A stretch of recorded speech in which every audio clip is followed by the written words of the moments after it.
Hello everyone and welcome back to Anything Joe's, a collaborative journey through the world of G.I. Joe. My name is Greg Engel. And I'm Jaren Decker. And we'll be your host today.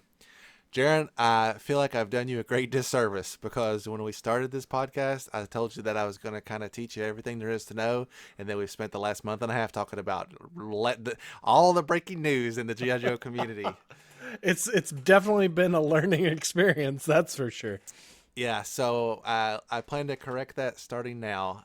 You know, we talked about the origins of Hasbro, which I thought was a key point to learning how the line was created and how it moved forward from there. So now I think it's time that we really talked about the core characters that started the G.I. Joe brand, what their purpose was, how they got integrated into the actual G.I. Joe universe, and where they went from there. I can't teach you about all 250 Joes, so it makes the most sense to start at the beginning and work our way forward. Yet. You can't teach me about all 250 Joes yet. We're going to get there. Well, and the funny thing is, when you start at the beginning of the line, there are plenty of characters in the original lineup that got left behind pretty quickly, and once characters with a little bit more personality came to light, like Duke. So we're going to talk about the OG-13, the original 13 lineup, and how they worked together as a team and what their purpose was. And I feel like there's only two great resources to draw from that, so we're going to look extensively at the very first issue of G.I. Joe by Marvel Comics. And we're also going to sprinkle in some information on the file cards of these characters to paint a better picture of what their personality is like. Yeah, it's crazy how many of these characters I've just never been exposed to. Don't feel bad. There are plenty of casual fans that probably have forgotten about characters like Short Fuse and Grunt.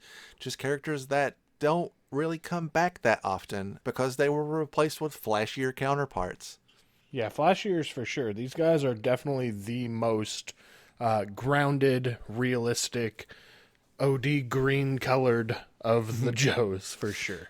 So with that in mind, let's break open the original tome of G.I. Joe, G.I. Joe number 1. If you listen to our very first episode, you'll be aware that G.I. Joe was marketed as a comic book first, pretty much before anything else. Even before the figures had hit, the comic book was the very first thing that landed in children's hands.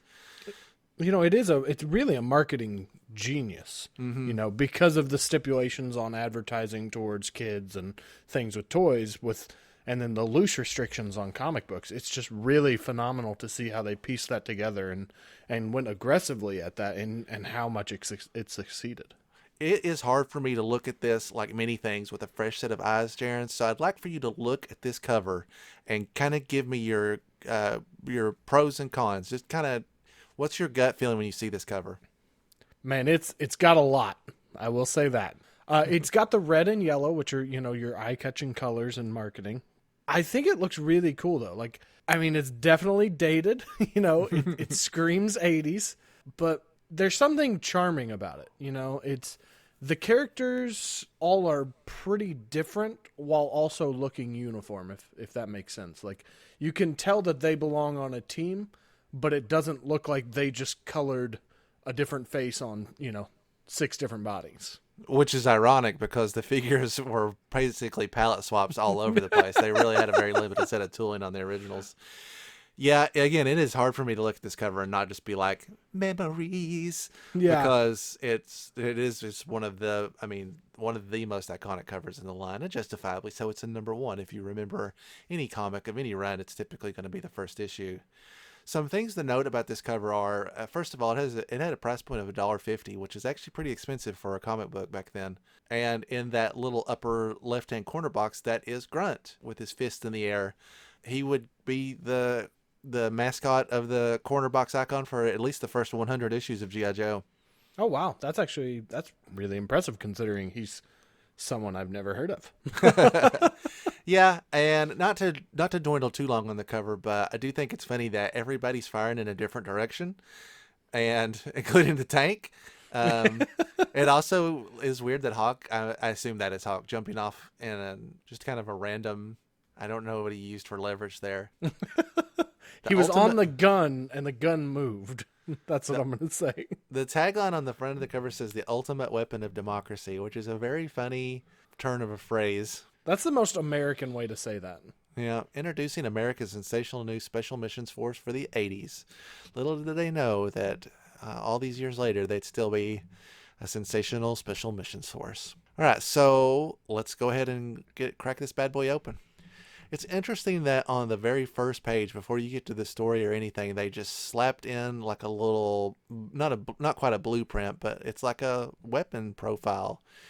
It is funny looking back on this as an adult how apparent they were making the toys, because this issue features every character, every vehicle, everything that they could showcase to make sure that you knew, hey, this was in the comic. You should tell your mom and dad to buy it. But regardless of that, I think this is a really interesting piece where it's showcasing the heavy artillery laser, the HAL, which was like a laser cannon, and it has all these little interesting, just like the blueprints that came with the original vehicles. It's like a number coded, hey, these are the air intakes, and here's the hydraulic stabilizer, and like it has a lot of technical jargon basically to go along with it.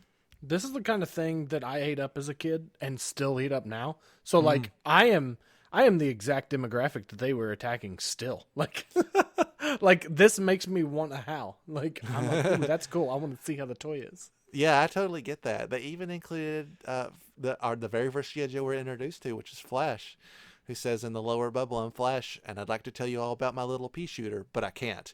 Every functional aspect is top secret, and the stuff that isn't secret would scare you to death." Yeah, I think that's a really fun way to introduce them. Also, I love, for those following along with the original comic book, I'm sure they have it out. I love how they have the shots of it almost looks like a blueprint from the different angles as well, at the very bottom right.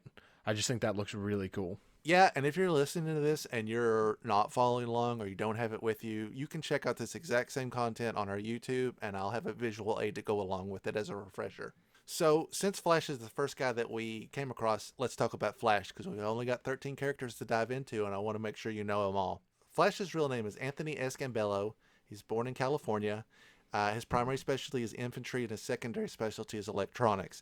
It seems like a lot of these characters had infantry as a specialty, but really they all kind of had a unique characteristic that they brought to the team. Flash's file card says he's highly skilled in many aspects of electronic technology, capable of equipment repair in the field. So he's got like a lot of electronic grade knowledge.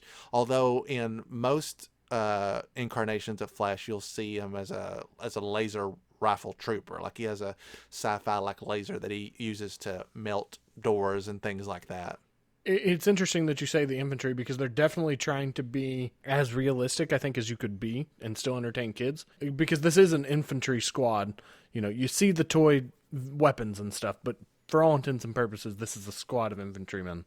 So it's cool to see that they're like, hey, look, these guys are all together, they're doing their thing, but they all are also different enough, and they all have their specialties, so it's not just redundant. Mm-hmm. So when you crack open to the first color page, you can see the title of the first story is called Operation Lady Doomsday. It has the standard, Stan Lee presents, and this is just kind of like a splash page to show the team working together. They're bringing this gigantic flag up while Sky Strikers are flying in the back, and it's just kind of an iconic team moment for them. Although we have no idea what they're doing there or what was going on, it's just a good poster image to show everybody all at once. Yeah, they're definitely evoking the raising the flag of Iwo Jima there with it. And this just is really a product of the time and the almost aggressive patriotism. I mean, don't get me wrong. I love the US of A, but they were definitely on a high of USA for sure. So it's punching you right in the face. Well, and that factors into what we talked about in the pilot episode, where this time in the 80s was like the perfect moment to relaunch G.I. Joe, because the patriotism was at an all-time high, and so I think they were really trying to capitalize on that. But yeah, that's an excellent observation. Oh yeah, for sure. I also think it's really cool to see the Sky Strikers. Like, I like that they're showing the vehicles. Also, I'm guessing, this is more than the full 13, because there's a few green shirts. I just think it's really cool that you can still kind of make out some of the main characters there. Mm-hmm. So diving into this story, we join the story on Amtrak, which is they have a military group of people that are escorting a woman named Adele Burkhart, the nation's top nuclear physicist, someone that had been behind a project that is called the Doomsday Project. The Doomsday Project is this retaliation weapon system that can basically is wipe out all the life on the planet. And Dr. Burkhart has had a significant change of heart about that development and is speaking out openly about it. So everybody is locking her down because she is being interviewed by the press, and she is like a danger to national security, among other things, besides the facts of what she has in her head. So it's no surprise with that kind of decimating knowledge that we see for the first time the Cobra forces, which are out to get her and reclaim that knowledge from her. Yeah, I was gonna be a nuclear physicist, but then I realized that it just put the target on my back, so I decided against it. Yeah, that's why I turned it down too. Not my subpar SAT scores. Yeah.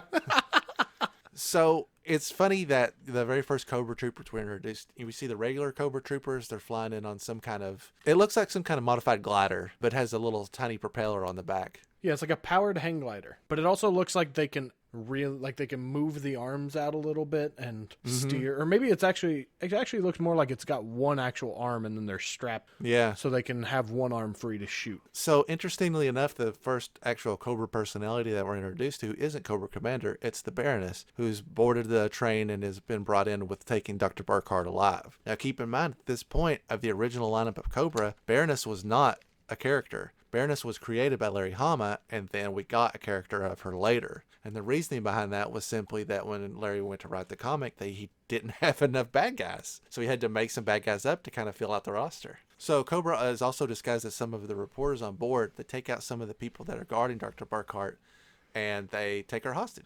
And their guns were disguised as cameras. You can't forget that part. Pretty innovative. So they jump out the train. It's also really cool that Baroness is wearing like a kind of a mod era dress in this. I don't know if that's supposed to be part of her original outfit design or it's just part of her disguise at this time. But they jump out and they have a hot air balloon parachute escape device that transports them to a Cobra transport and basically gets them out of Dodge. Did they ever make this version of the helicopter for Cobra or no?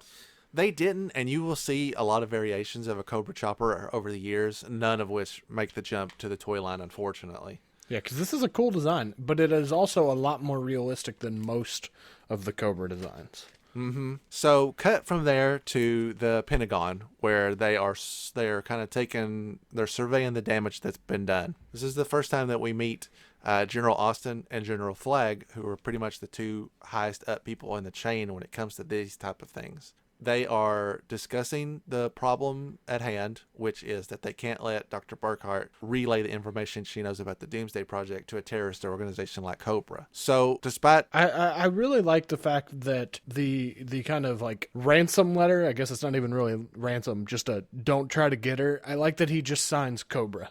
Yeah, he is Cobra. Cobra, the organization. So they come to the conclusion that they have to have a successful rescue. And they are fully aware of who Cobra is at this point, that they have a whole trained army. And so they decide that they're going to call in Special Counter-Terrorist Group Delta, code name G.I. Joe. And interestingly enough, at this point, yeah, it's a little mouthy. It seems at this point that G.I. Joe has had minimal or little usage at this point because they are pulling up literally dossiers of the roster of G.I. Joe. And so this is the first time that we see everybody all laid out. So if you look at the bottom of this page, we can see our OG-13s, which is Hawk, Zap, Grand Slam, Scarlet, Short Fuse, Steeler, Flash, Clutch, Grunt, Stalker, Breaker, Snake Eyes, Rock and Roll, and if you want to get into Easter egg territory, there's a little picture of Shooter. The abridged version of Shooter is that at this point in the arc, the artist had thrown in a little extra character as a nod to then editor-in-chief Jim Shooter. But the interesting thing about that is much later on in continuity, Larry Hama would go back and write a declassified series where he would make Shooter an actual character and would tell her story as she was operating in secret kind of prior to joining up with the G.I. Joe team, because they not really aware of who she is until she's dead, unfortunately. So Shooter is like the 14th, but also the, whatever number that you want to add on. Yeah, kind of the unspoken member of the team, basically, later on. But Shooter would go on to get a figure there towards the end of the modern era run, which is very satisfying. She's a very interesting character. I also like that they all are in their green, and then there's just Snake Eyes. Yeah. I mean, and we covered it on the last episode, the reasons why he is black, and it's really fun to see how they're doing it, but it's just really funny to see how he just stands out, and he was always meant to, and now we always love him. So on the next page, we get our first in-depth look at our next character, and that's Clayton Abernathy, aka Colonel Hawk. Just a colonel at this point, but would later go on to be the general of the team. So if we look at Colonel Hawk's file card, we can see that he's born in Denver, Colorado. He comes from a well-established family, top of class, has seen action in a number of trouble spots. He's listed as a missile commander on his file card because that's what he came with at the time, was a missile launcher. And he just kind of has a overall, I mean, like his primary specialty is listed as artillery, again, because he was a missile commander. And his secondary specialty is radar. It's actually kind of interesting based on this information that Hawk would be the one that ends up being the general later on, that he would be the one that gets the promotion. But I guess it was just obvious since he was the leader at this point that he would be next in line for their promotion. Hawk is a character that didn't have a ton of personality because he didn't really go on a lot of missions initially, and that got fleshed out considerably over the years. So at this point, we see Hawk is on his way to Fort Wadsworth, and he has Clutch as his driver. And this is a good time to take a look at Clutch's file card as well. So Clutch is listed as the VAMP driver. When his primary specialty, poor guy's transportation. Secondary specialty is infantry. And that's kind of Clutch's whole MO. Clutch was born in New Jersey. His real name is Lance Steinberg. And his file card lists him as a mechanic, heavily involved in street racing. And that's it. Like, that's the defining characteristic of Clutch as we knew him back then. He came with a Jeep, so he drives a Jeep. But the funny thing is that Clutch is actually one of those characters that kind of has made the leap over the years and didn't get left in the dust. It's hard to put a particular pin in why, but Clutch has developed a very unique personality over the years. Clutch is actually one of my favorite characters. He's just a interesting motor pool guy. I think my favorite little note from his file card is that he chews on the same toothpick for months. And he still calls women chicks. Yeah, he kind of has that womanizing characteristic that Shipwreck had in the cartoon. Luckily, that's a byproduct of the 80s, and it's not as rampant as it was then. Yeah, I think he's really cool. It's always nice to have a designated driver, though. So yeah, Clutch is a great driver too. He has a lot of high stakes car chases where he really shines. So for a guy that's just in transportation, he really excels at it. As they make it to Fort Wadsworth, we're kind of thrown in with a bunch of other characters at this point. Grand Slam and Zap, his name gets thrown out.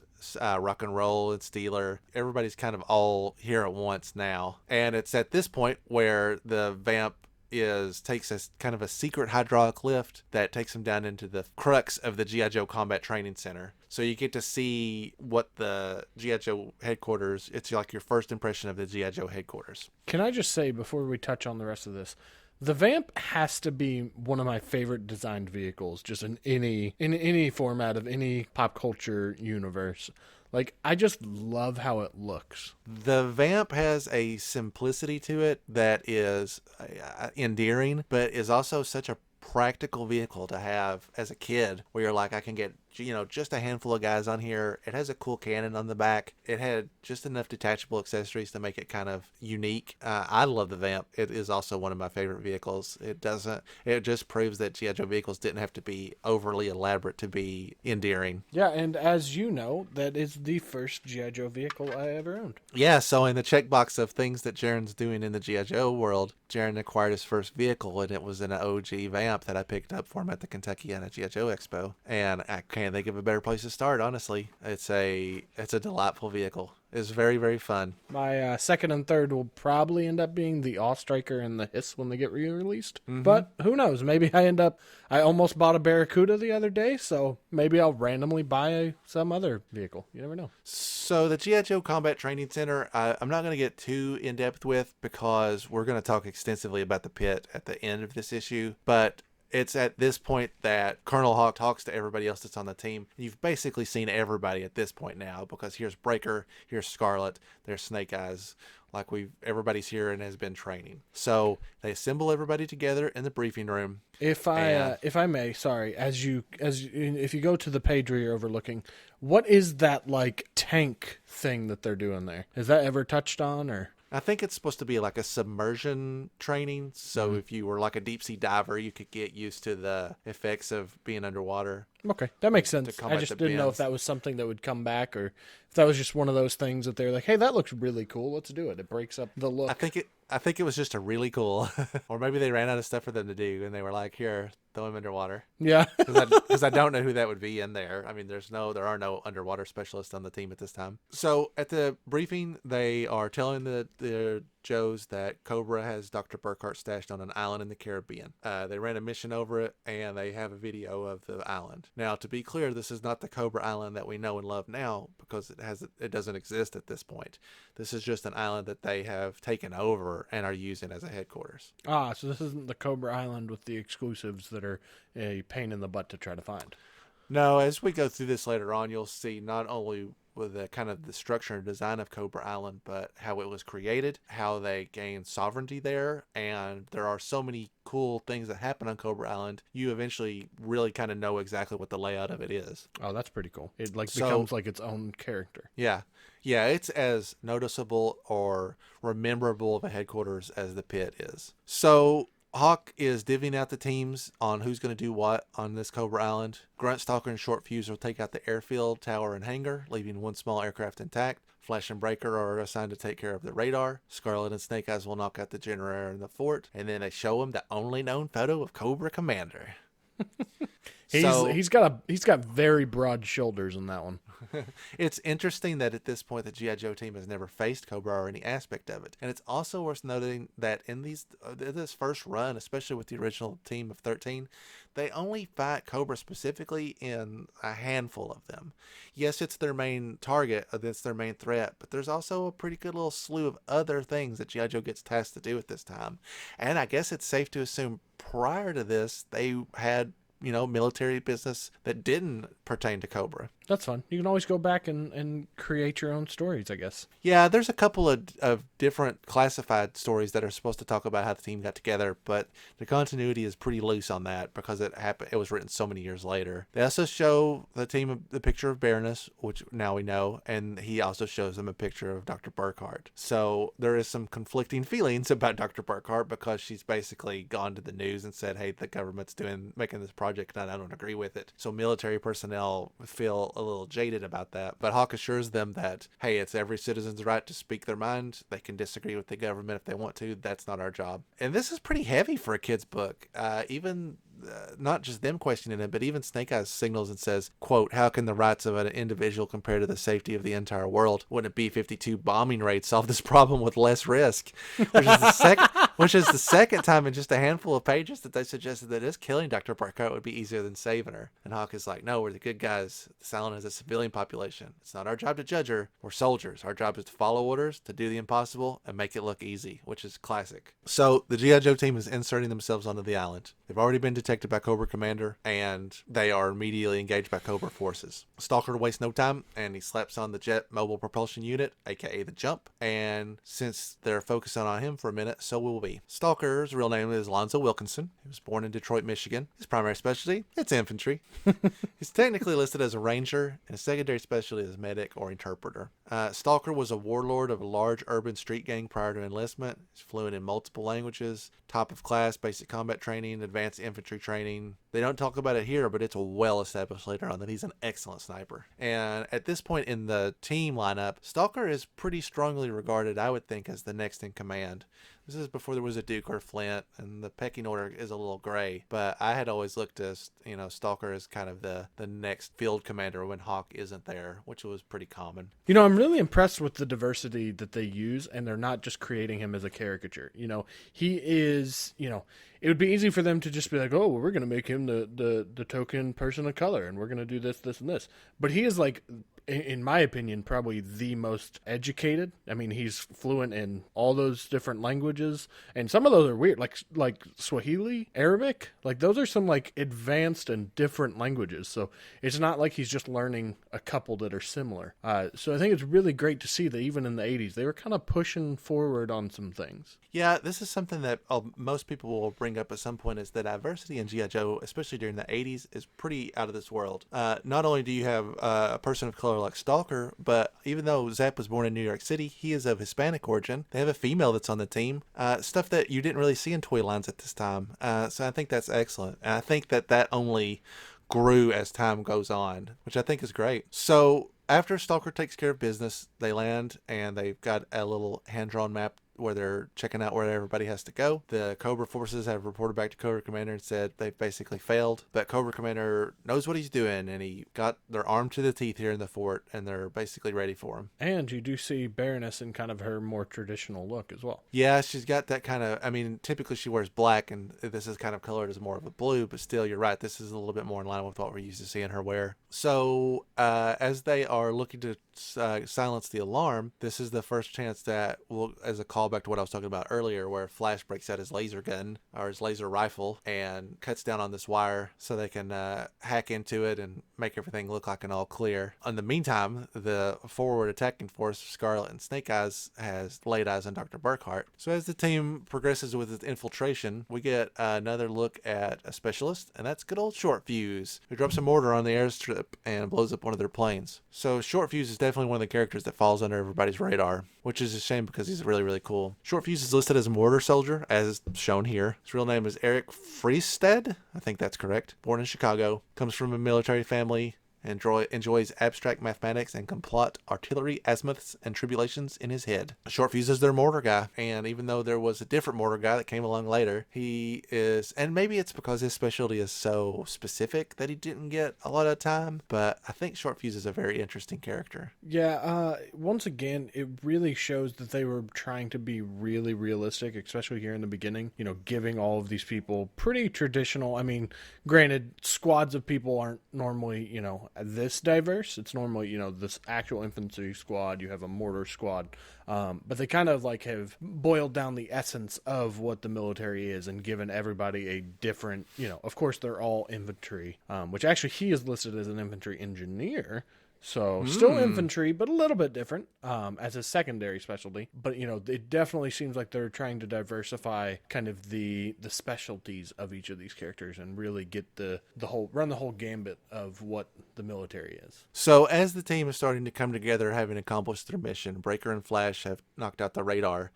Short Fuse and his team had neutralized the airstrip. Stalker gathers them all together and says we still have an ambush to set up. They're basically ready to make their main move. As they roll out their quote-unquote ambush, their heavy assault team strikes. This is also a chance to see every vehicle that you can purchase just about all on display here at once. Here's the VAMP, here's the Mobat. So they roll in full tilt and are just go straight to it with them, while Snake Eyes and Scarlet are trying to get Dr. Burkhart and Exfiltrator. Another interesting thing when we were talking about the maturity of this children's book is that when the team makes it to the fishing village, they realize that Cobra has killed every person on the village, women and children, everybody, just to keep the G.I. Joe team from getting aid from them. That's pretty mature content for a book that was targeted at such a young age. Yeah, and even earlier when we were looking at the airfield, that was you see the bodies of the Cobra troopers laying down. You know, in that one panel, you see more bodies than you do in the entirety of the cartoon. Yeah, it's a sharp contrast to every time something blows up, they parachute out safely, no problem. Or there's always water. There may not have been water in the previous scene, but because they fell out, there's now water. Yeah, so they successfully ambush the transport that Dr. Burkhart's being transported in. Stalker swoops in with the jump pack, grabs her out of the car, and realizes that it's actually Baroness in disguise, which is another big thing that comes into play because Baroness is in disguise a lot. She is practically a disguise expert, especially in the early episodes of the cartoon. They use it a ton.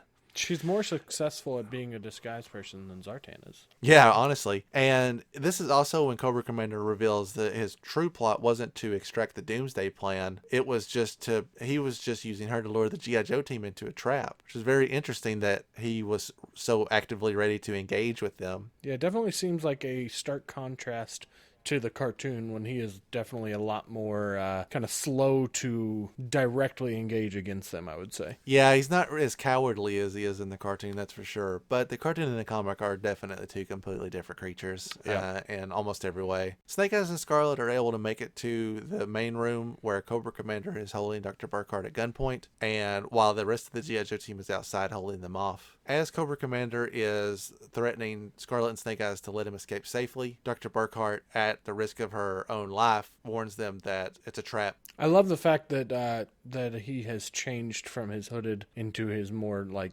visor look. Yeah, that's his battle ready look. Like he's definitely got a flair for the dramatic in any incarnation. Dr. Burkhart takes one for the team and gets shot, blocking the G.I. Joe team from getting injured. Scarlet takes one of her handy throwing stars and hits Cobra Commander in the wrist, disarming him. The rest of the Joe team charges in, and they save Dr. Burkhart. Cobra Commander manages to escape in the shuffle, as he typically does, and that Cobra chopper that you were so fond of is what the G.I. Joe team uses to escape in. Hey, we can still get a toy for it. It's not too late.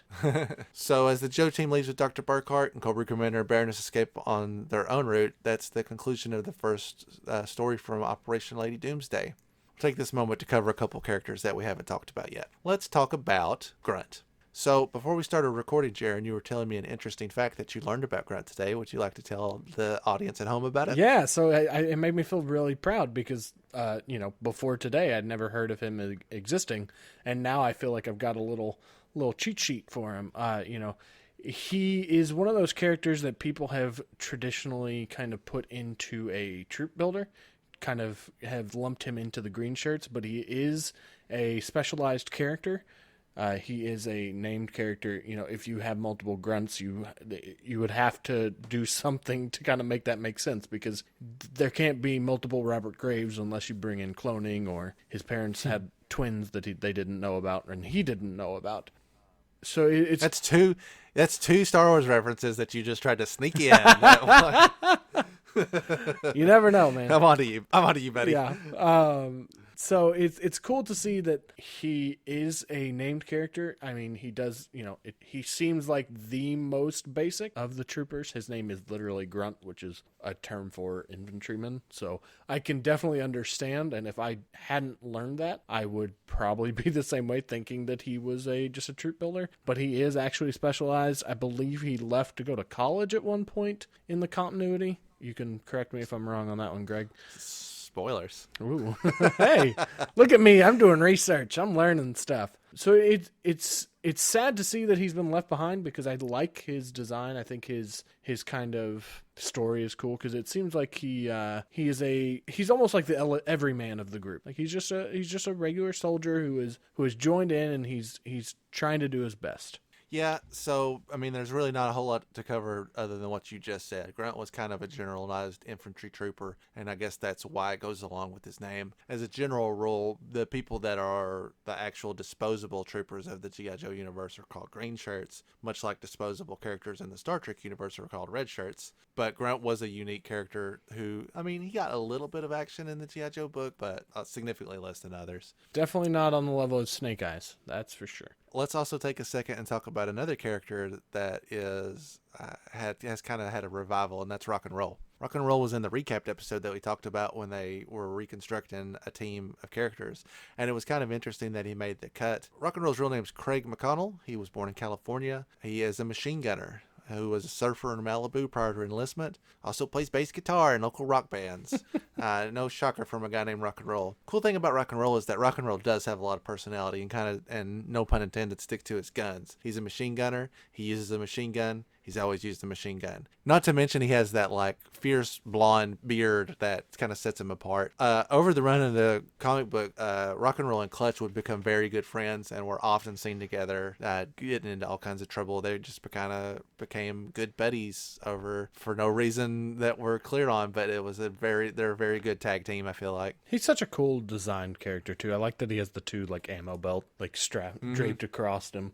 And then his blonde beard just looks really cool. Yeah, and let's see, who else do we want to talk about? So Steeler is the tank commander, real name Ralph Pulaski, born in Pittsburgh. Steeler is another character that is defined by his vehicle. He drives a tank, and that's his thing. And much like Clutch, that's kind of the only thing you really know about him. His primary specialty is armor. His secondary specialty is transportation / artillery. But in the early issues of the comic, Steeler kind of stands out as a dude that's a really like tough guy. Like he's super, super strong and very muscular, but not stereotypically stupid that comes along with that. Steeler was one of the first G.I. Joes I ever had, so I am partial to him because of that. But I think he gets overlooked a lot because he is always tethered to a vehicle. Yeah, it must be really hard having such a cool vehicle. So Grand Slam's real name's James Barney. He's the laser artillery soldier, born in Wisconsin. He is kind of defined by that. He's got a cool little laser gun that would melt through cables and other artillery. He came with a bigger weapon, the heavy artillery laser, but he also carried a smaller laser gun as well. Yeah, and it's really cool because he's also been noted as kind of a fan of comic books and things like that. So he is one of the more relatable ones to me. Yeah, it's interesting that kind of stuff doesn't really come up in the comic, and maybe that's why Grand Slam kind of falls into the background over time, is just because his personality doesn't specifically stand out, like he doesn't really develop as a character, or maybe he just wasn't given enough time. I think Grand Slam is really cool. I will say this, Grand Slam's torso is exactly the same as Flash, except there's a color variation. So they look so similar. I remember as a kid having a really, really difficult time telling the difference between the two. And really, other than their gloves, that was about the only way you could distinguish between the two until they got more modernized versions later on. So maybe that's the reason that the two of them kind of fell to the wayside, is they were so similar looking. Yeah, it's definitely taken me quite a bit to try to understand the differences because they are so similar. But I do like him, and I hope he kind of gets a resurgence. Maybe we'll eventually get to see him in the 6-inch line. Yeah, those are great characters. Breaker is their communications officer, real named Alvin Kibbe, born in Gatlinburg, Tennessee. Primary specialty, infantry. But again, this falls back onto Breaker is listed as a communications officer, and he's almost always seen as that. He's the guy in the field. He's one of the characters that has a headset built in, like to his helmet. So he was always radioing the base back and telling him what's going on. He was doing covert electronics. And in the earlier issues, they kind of used him as a jack of all trades for electronic stuff, like hacking into radars and things like that. But Breaker is another excellent character. Breaker also stands out when you see is he was always chewing bubblegum. He does not have the beard that his figure has. He's identified as being a much younger looking character, and that probably didn't do him any favors either. We talked a little bit earlier about Zap, real name Rafael Melendez, born in New York City. Zap is listed as a bazooka soldier who's also got a primary specialty in engineering. It's pretty self-explanatory. He carries a bazooka. He's got armor-piercing anti-tank. And if I had to put my thumb on why Zap got minimized, it's because Bazooka came around so close to when Zap did. They both had the same specialty, except Bazooka was in the cartoon. He kind of had a little bit more of a character development, and so I think they slowly phased Zap out in favor of Bazooka because it didn't make sense to have two Bazooka soldiers on the team. Yeah, it's really unfortunate that your defining feature is then used as a character's name. Like, it definitely can't help your longevity. My wife loves to ridicule the fact that the characters' names are so spot on. And so when we watch the cartoon, sometimes I'll pause it and go, name these people. And she'll go, well, what does he do? And I'll go, well, that guy carries a bazooka. And she'll go, well, his name is Bazooka. And I'll be like, that's correct. This guy climbs mountains. And then she'll go through a couple names, and I'll be like, well, that guy's name is Alpine. So sometimes it would be spot on, but they did try to they didn't bury the lead too much when it came to those. No, they were granted, it is kind of a side effect of having that many characters. Definitely not saying that they shouldn't have tried maybe a little bit harder, but when you're making that many that quick, it definitely can be difficult to actually try that hard. But maybe a little bit harder than naming them that on the nose. Very true. The last two characters that we have to cover are Snake Eyes and Scarlet, so it makes perfect sense that we would do them back to back. Snake Eyes is listed as a commando, even though he is proficient in all of these karate, kung fu, jiu-jitsu styles on his file card. His secondary he's also listed as an infantry specialist with a hand-to-hand combat instructor as a secondary. It's interesting that in the early days, Snake Eyes really did kind of personify that commando vibe, and then over time that didn't go away, but they really put a much stronger emphasis on his ninja skills, the ninja version of him. Yeah, it was definitely one of those things that when we were talking about this episode, I was like, oh, whoa, wait, hold on. He doesn't have a single sword here? Yeah, they bounce back and forth between it a lot, but yeah, he's kind of, everybody has their preference. Some people like him as a commando, and some people like him as a ninja. I mean, it's hard to say no to a ninja when you can have a ninja. You know, it's really cool to see him this way. It makes me want to get a second classified 6-inch and just really lean heavily into the commando version. Give him a different head and just give him the actual guns, give him an explosives pack, and just have them both together. because it's really cool to see the different variation of them. It was certainly hard to say no to ninjas in the 90s because they were everywhere. Scarlet's real name is Shauna O'Hara. She was born in Atlanta, Georgia. Her primary specialty is intelligence, and her secondary specialty is classified. What is up with that? It's because they don't want to tell you that she's also in infantry. I have heard Chief and Steve on Talking Joe discuss before that they put a secondary specialty as classified so Larry could come back and fill in that skill later on as needed, where they would be like, oh man, we really need somebody that can translate this language, and then Scarlet would go, oh well, my secondary specialty is I'm a Rosetta Stone, I can translate any language. That's a pretty excellent theory. That would actually be really cool if she was a Rosetta Stone. Yeah, right? Counterintelligence is what's listed on Scarlet's file card, and it's really hard to put a pin in what that specifically refers to, and I guess that's why you see her in the comic book kind of doing a little bit of everything. She's a really cool character. I do like that there is a strong female character. Having a daughter, it'll be great to kind of show her, this hobby of mine and be like, hey, look, it's not just a bunch of boys. Like, Scarlet kicks people's butts no matter what. Like, it's cool to kind of have that to show and to put forward for her. I couldn't agree more. When we were talking about representation in the team, it's really nice to have so many. There are a great amount of strong female characters in the G.I. Joe universe that I can kind of watch with my daughter, and it's not like watching X-Men cartoons with my daughter where I'm like, wow, those ladies really are underdressed for the situation. I feel like G.I. Joe doesn't cater to that, and I think it's commendable. Yeah, it's very nothing opens your eyes like that until you have a daughter, and then you're like, oh my gosh.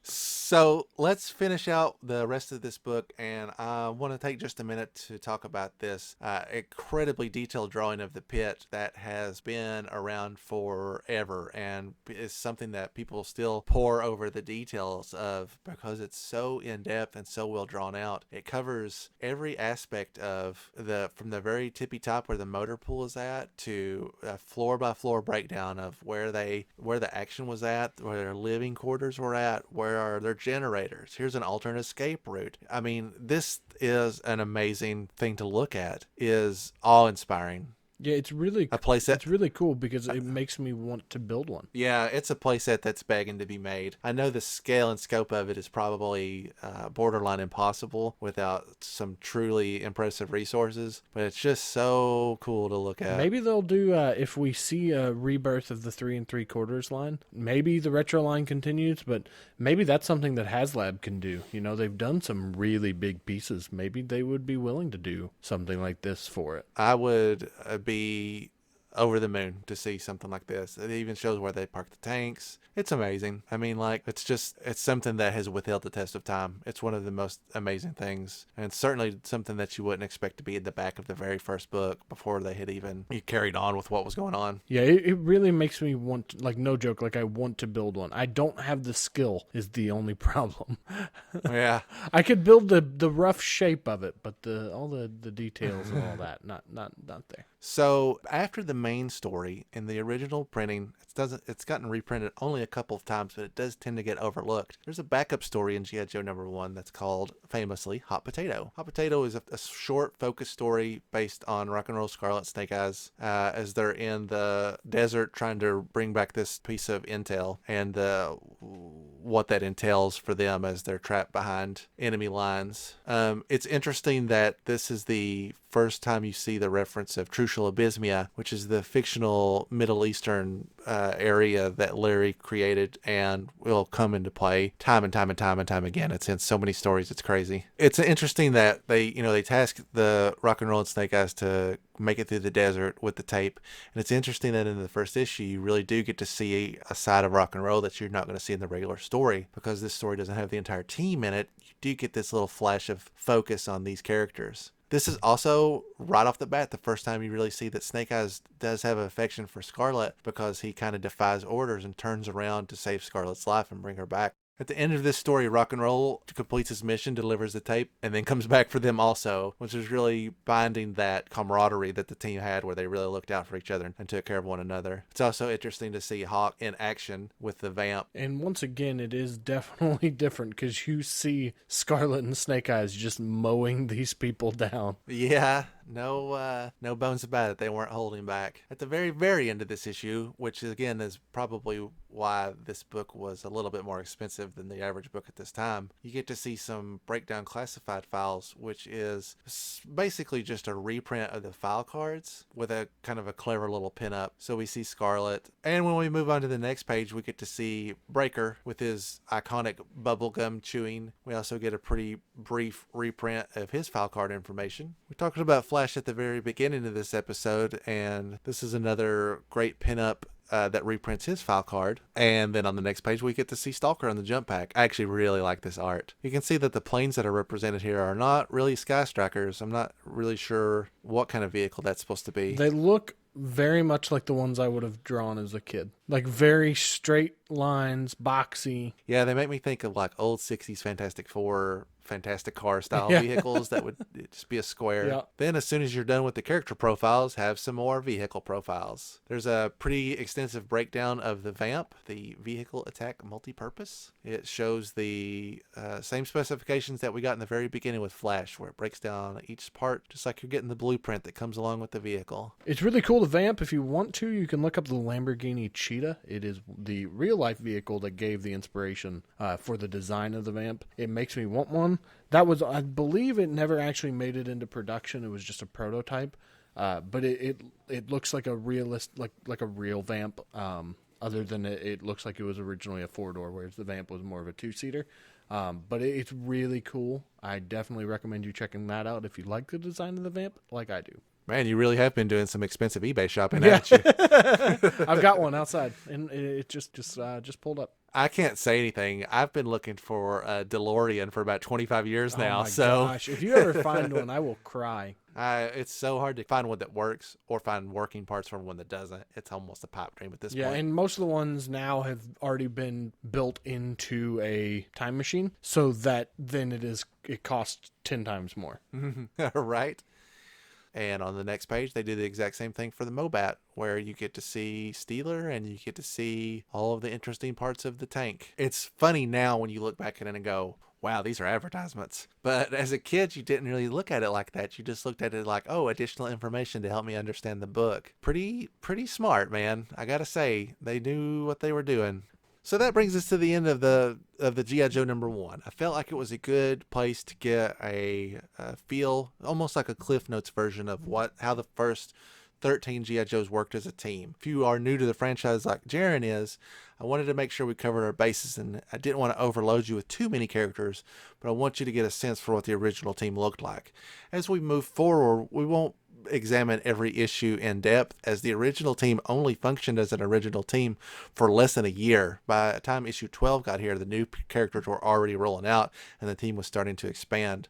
But I did feel like it was important initially that we learned the first 13 Joes, and we will develop the roster from there. Yeah, it's really cool. I think this was definitely a cool, a good starting point. Get that kind of base information for him. Even though a lot of these characters have unfortunately been lost to time, it's cool to see where we started and then to see kind of how we got to where we are based off of the beginning. I would agree with that. And if you're out there and maybe you have a specific story that I've forgotten that involves one of these characters that feels like they're forgotten. And if you think that there's a character that we've discussed that maybe isn't as forgotten as I think he is, I'd love for you to email us and let us know. You can talk to us directly at anythingjoespodcast@gmail.com. If you're not already following us on YouTube, please check us out at youtube.com/anythingjoes. Follow us on Twitter at anythingjoespod and also Instagram anythingjoespod. And we want to thank you so much for listening today. Make sure to join us next time on Anything Joe's, where anything's available for discussion and anything Joe's.